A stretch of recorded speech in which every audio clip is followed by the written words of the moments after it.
If you want to have the passage that we read in front of you, just to follow where we're going, that would be helpful. I read a novel when I was at university. I studied English literature, and I read a novel called White Noise, and it centers around a family called the Gladneys, and they're a successful middle-class couple in America, and the plot unravels when the wife, Babette, sees an advert in a newspaper that says, "Are you afraid of death? Volunteers wanted for secret research." She's invited to be a human subject for a wonder drug called Dylar, which has been created in order to take away the fear of death. I wonder how quickly such a drug would fly off pharmacy shelves if it was available today. We're surrounded by death. It's something that happens to us all. And yet we're more scared than ever. Tim Keller wrote a book called On Death a few years before he died. He argues that our generation today is the least prepared for death that has ever lived. He argues that because of modern medicine, because of our high quality of life in the West, because we have institutionalized death so that it happens far away from home, death is foreign. Death is completely unknown. Death is frightening. It's to be avoided, even in conversation. You think money and politics are taboo? Well, try bringing up death. Tim Keller in his book mentions the example of the 17th century theologian John Owen, who outlived 11 of his children and outlived his wife too. And since people died at home in those days, he literally saw every person that he loved die before his very own eyes. And it meant that everyone grew up seeing the bodies of those who died, and they watched relatives die, and that was hard. It wasn't this abstract, distant concept. It was real. Now, in this book, it's not nostalgically pining for a return of that way of living, but it's a very helpful observation that Tim Keller made. Are we more scared of death in our society than previous generations? And if so, what is the cure? Well, this morning, by looking at Philippians 1, we will see that the Christian life ought to create a sort of conflict in you. And it's a unique conflict because both outcomes are great. And it's found there in verse 21. "For to me to live is Christ, and to die is gain." It's the ultimate win-win. The reason why death is so frightening is because of our lack of belief that what is to come is better than what we have here. How can being with Jesus be better than all that I have here?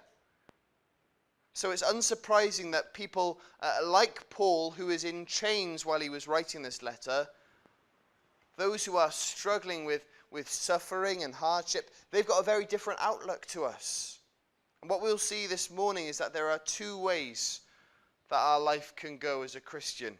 There is a great outcome and an even greater one. So, two headings for us this morning. The first of these is progress. Progress. To live is Christ. Progress is something that we all want in life, isn't it? For the thing that we do next to be better than the thing we did before. No one longs for their life to get worse and worse. We want it to get better and better, don't we? And as Christians, we will progress, but it may not look the way we expect it to. You see, for us to grow in the likeness of the Lord Jesus and for the gospel to go out, it often comes at a cost. It's not plain sailing. The Christian life is good, but it's not always easy. And one of the consequences of authentic Christian living is opposition. Now here in the UK, we generally live in great freedom, don't we? We meet with no fear at all. We've met this morning with the windows wide open. Now there are many countries where you just wouldn't do that. And when you go to school or go to work tomorrow, you can tell someone where you were today without any fear of repercussions. But most of us have probably faced some sort of opposition in our lives before, whether that's being the butt of someone's joke, or maybe it's more serious than that, and you've maybe lost friends or family members have phased you out of their lives, or maybe you have lost work, or there are a number of things that can happen to us because we are believers today. But for Paul and for many of the believers in the first century, the opposition was fierce. It was what we call persecution, hostility and violence and ill treatment as a result of their faith. Did this come as a surprise to Paul, do you think? Should it surprise believers today? Well, Jesus warned his disciples. He said, if you were of the world would love you as its own. But because you are not of the world, but I chose you out of the world, therefore the world hates you. They persecuted me, they will also persecute. Or another time he warned his disciples, he says, behold, I'm sending you out as sheep in the midst of wolves. So be wise as serpents and innocent as doves. Beware of men, for they will deliver you over to courts and flog you in their synagogues. And you will be dragged before governors and kings for my sake, to bear witness before them and the Gentiles. It wasn't hidden away somewhere in the small print when a disciple decided to follow Jesus. Jesus made it very plain and clear for all to see. The Christian life is good, but it's not always easy. But notice that when Paul was persecuted and opposed, rather than hindering the cause of the gospel, the very opposite happened. Much like the cross of Christ bringing life and bringing salvation to many, the hostility of persecution only went to spread the gospel further. Now, I want you to imagine you've got Paul and you've got Timothy and you've got Silas and Barnabas. They're sitting in a first century coffee shop. It's a strategy meeting. They're trying to brainstorm ideas of how they can get the good news about Jesus to as many people as they possibly can. And Timothy, he's sipping away at his Americano, and he pipes up saying, what if we managed to get a meeting with Caesar? We could share the news with him. Imagine the influence that would have on the whole Roman Empire. And Silas just laughs to himself. Oh, I love your optimism, Timothy, but you're being a bit naive. And then Barnabas, who's the great encourager, he tries to encourage young Timothy. He says, it's a great idea, Tim. I think you're doing a really good job here. But remember, Caesar is not only the busiest person in the world, but he's also the most heavily protected. He's got these Praetorian guards, the best of the best soldiers, making sure that even members of his family don't get too close to him. So he wouldn't let preachers like us go anywhere near him. And Paul was there. He remained silent. He knew that if they kept living faithfully and preaching faithfully, that God would open doors. Now, I don't know if that's what happened. There probably wasn't a coffee shop back in those days. But fast forward to the subsequent arrest of Paul, and it may have seemed bleak to most.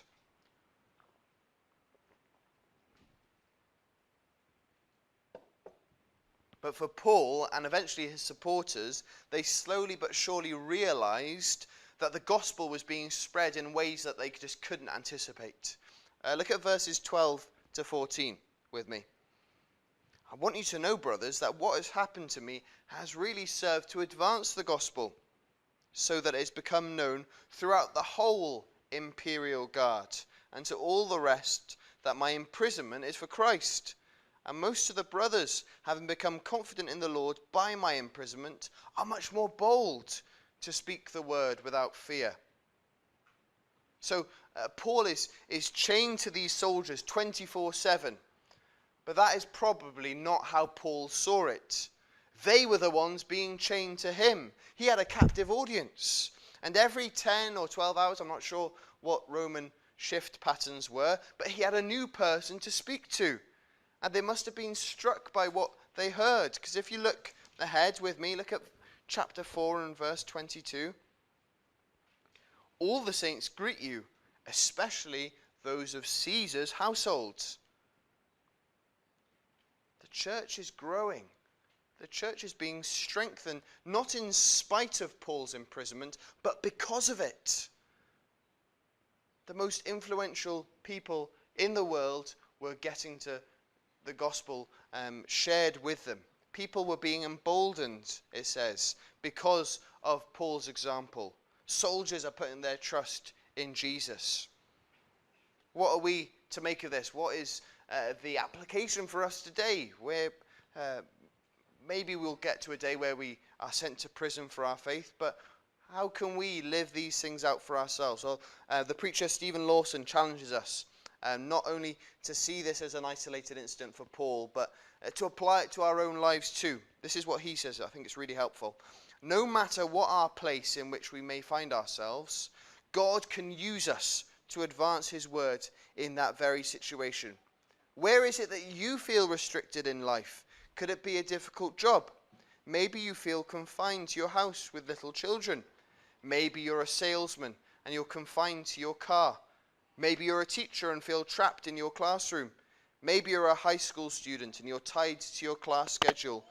Wherever you find yourself, you can see your situation as an opportunity to give testimony for Christ, where one would not otherwise exist. You are not where you are by accident, he says. You are where you are by divine appointment for the purposes of sharing the gospel. Isn't that wonderful?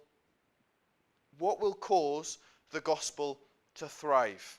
It's not celebrity endorsements. It's not lights and smoke machines. It's not events and busy church programs. No, it is showing Christ to others through faithful Christian living. And that will sometimes bring about suffering.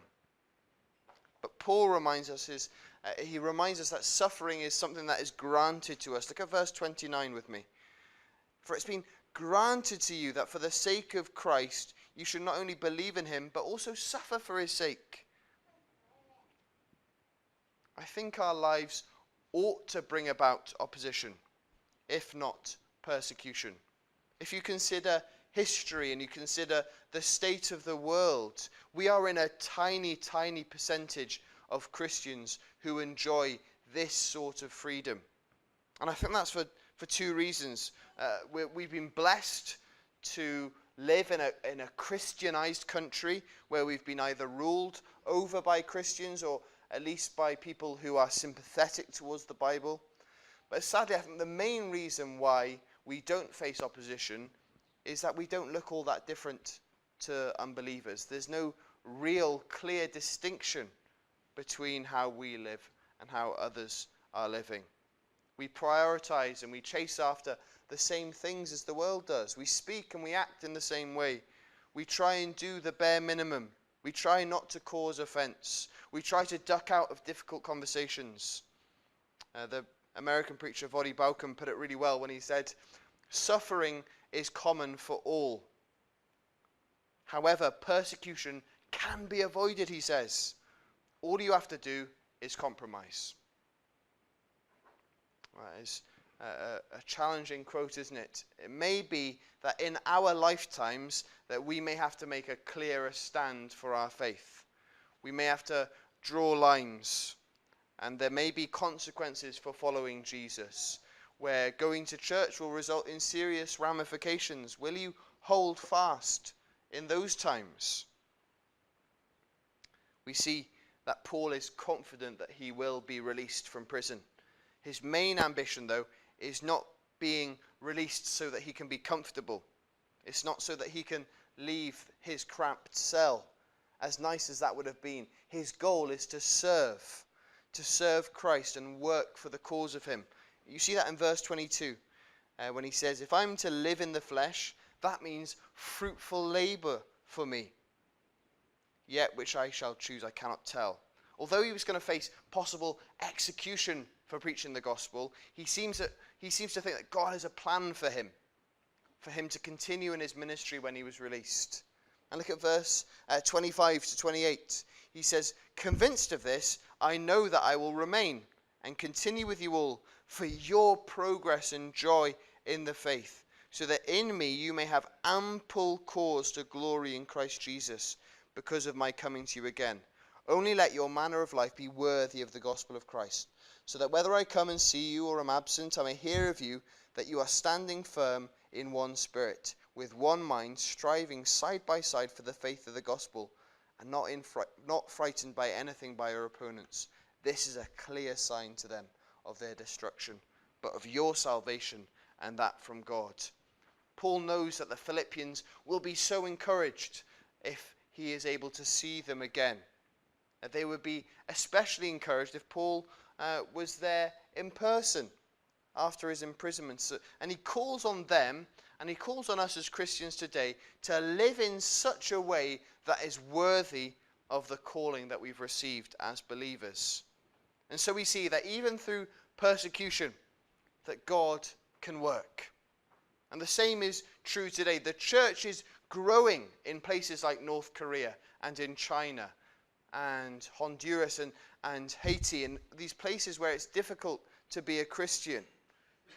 I heard in a book that in China, some of the pastors refer to prison as seminary, because they know that they'll go there if they are faithful pastors, and they know that in prison they'll meet older, wiser Christians who they will learn lots from. Isn't that amazing? And there's an old quote that you may have heard. It's from the early church fathers, and they said, the blood of the martyrs is the seed of the church. And often we do find that the places with the fiercest opposition is where the church is thriving. We read of many missionary accounts. We read these accounts and their biographies where we hear amazing stories of God's saving work and churches growing in hard places. But there are also many places where persecution is resulting in Christians dying and churches closing. And God is still at work, of course, but sadly we think of many, many places in the world where churches used to be, where Christians used to meet together in freedom and in peace. And those are the biographies that we don't read, and the stories that we don't hear. Those who are silenced, those churches which have been shut down. In many towns and cities and lands where vibrant Christian communities used to meet in North Africa and the Middle East and in Asia, there is only rubble where church buildings and churches used to meet. There are only a handful of Christians. The last 100 years in particular have been really difficult, and there's been immense persecution for Christians in the Middle East, claiming many lives, causing millions to leave the region. Japan was home to hundreds of thousands of Christians in the 1800s, until most were killed or forced to hide their faith or reconvert when the emperor banned the Christian faith. It was only after World War II that Christians emerged again and small numbers of churches began to open. And today, there's only a small number of believers in Japan compared to what it was 200 years ago. You see, millions of people have died for their faith. You see, it's not quite as simple as that quote about the seed of the martyrs. Not all persecution ends in visible earthly progress. Not all faithful preaching brings fruits of righteousness. But do not be discouraged. If persecution doesn't bring progress, it ends in promotion, which leads to our second heading, promotion. to die is gain. Promotion, to die is gain. A few weeks ago, the pioneering American missionary George Verwer passed away after a battle with cancer. And I was struck by something that he said in one of the final prayer letters that he wrote. He said, please do not pray for total healing, as I'm really looking forward to heaven. And he wasn't facing death because of his faith. He wasn't being persecuted, but he was someone who had a really healthy view of life and death. His hope was in spending eternity with Jesus rather than any life that he had built here. And that sort of thinking is really rare. The world is doing all that it can to put off death. Every once in a while you hear a news story about some sort of breakthrough that's been made by scientists in a lab somewhere, which will finally allow us to live that bit longer. Another step closer to conquering death. Earlier this year, a group of scientists at the University of California managed to expand and extend the lifespan of a cell of yeast by 82%, and said there's no reason why we can't do this to human cells. The article that was writing about this said, we are born, we age, we die. So goes the story of humanity. However, this familiar progression could be shaken up by enormous advances in genetics that have opened up new windows into the underlying biological mechanisms that cause us to age, raising the possibility that they could be rewired to extend our lifespans. They've extended bread's lifespan, but yeah, whether it can work in humans, we'll remain to see. My point is that people are so frightened by the prospect of death that the most exciting and the biggest scientific breakthroughs are the ones who promise to extend our lives, to stave off this stench of death. Now, we absolutely should be saddened by death. Jesus' reaction to Lazarus, his good friend's death, shows us that it's proper and right. It's right for us to grieve the death of those that we love, for us to be angered by the way in which sin has cut life short, how it interrupts and how it separates. But our call this morning is not to be filled with dread.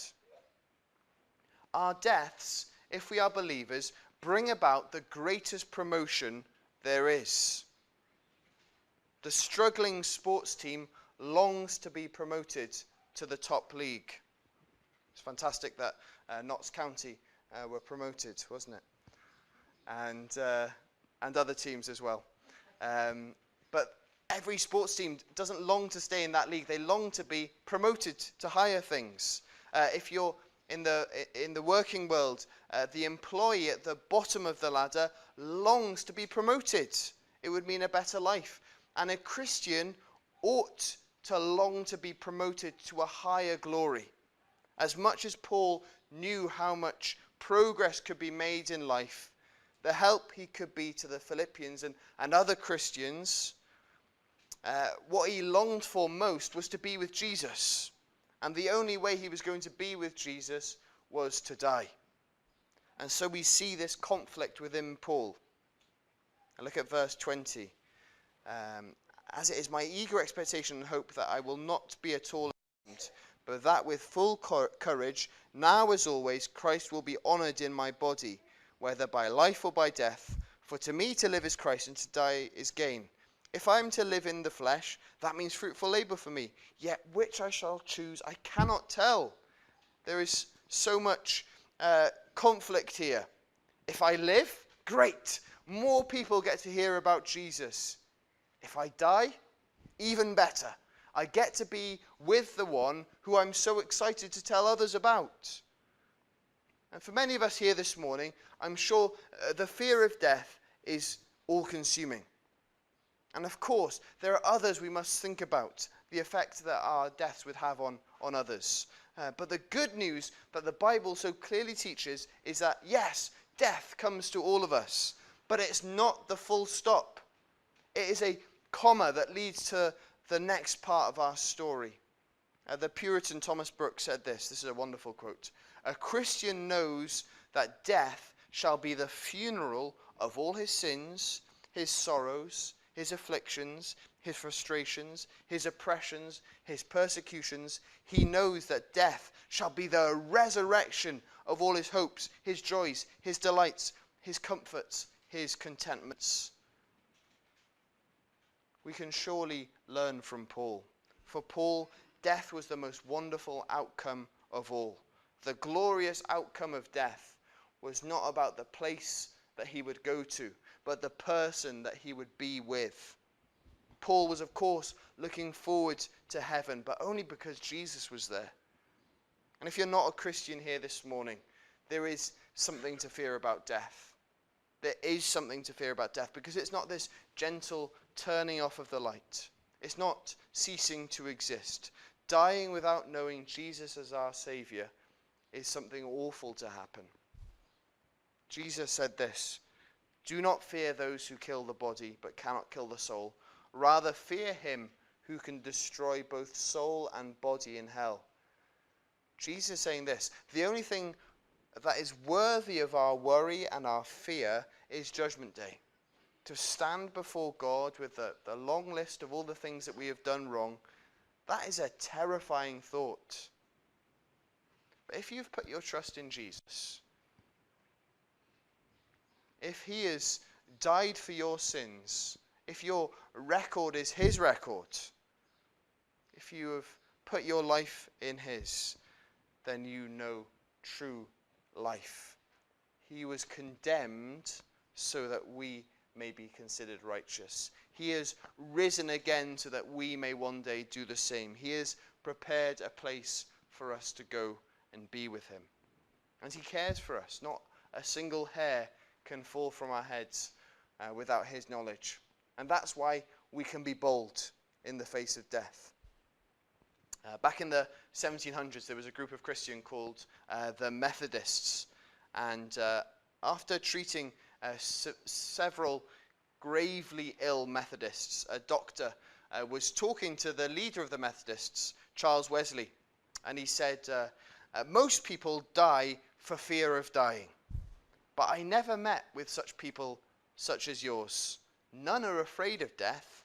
They're calm and patient and resigned to the last." You see, they were living out what the psalmist said when he cried out to God, "Whom have I in heaven but you? And there is nothing on earth that I desire besides you." The fear of death is not going to be conquered by a miracle pill. It's not going to be conquered by trying to extend our lives by 40, 50 years. It's not going to be defeated by distractions, by finding so many fun activities to do that you will be distracted enough to forget about your problems, or by living a life so pleasurable and so enjoyable that we will never stop to think about death. No, the answer to overcoming your fear of death is found in a person who has conquered death already, and his name is Jesus. So whatever we face as believers, we can have peace. We can know Jesus' presence in all of these situations. To live is Christ, to live faithfully for him, and to enjoy him and to tell others about him. And if worst comes to worst, we die. And that's actually even better. And we'll be with the one who we love forever and ever. What an amazing confidence that we can have